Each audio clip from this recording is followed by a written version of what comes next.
The fact that they're talking about investing more in skills development and training is very important to us. We've already started to do that, partly through the work that we're doing through Thomas's Department of Environment and Advanced Education, Enterprise and Advanced Education. I think we'll also see some discussion with respect to infrastructure. What's interesting to me about the infrastructure discussion, as I would foreshadow from my answer last week in question period, is not whether or not the federal government is going to invest a lot of money in infrastructure, but how they're going to invest that money and whether they're going to do what we've done, which is go to capital markets, which essentially they do because they do have debt, or whether they structure it through P3s. We think that's the right way to go. Yeah, sure. He was in question period on Monday, and I couldn't speak to him because I was delivering a speech, I think. I would have been interested to see him in question period. I think it's really unfortunate, the tone that he's taken.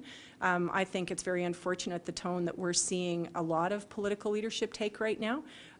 We think it's important to be able to talk about Canada's environmental record. We think it's important to be proud of what Alberta has done because we have had tremendous success. And I think it's counterproductive and very challenging for anyone who is a national leader who purports to want to be Prime Minister to stand up and speak in capitals against our interest. We didn't make a decision with respect to post-secondary planning simply around the fact that there were budget issues. This is part of an ongoing dialogue that we've had with post-secondary institutions for some time, and one of the opportunities to speak to them was earlier this year in terms of what we saw our vision being for post-secondary education. And it took it was a good opportunity because they were coming together to, at that point, do some work that was very positive with the department and with Minister Khan at the time.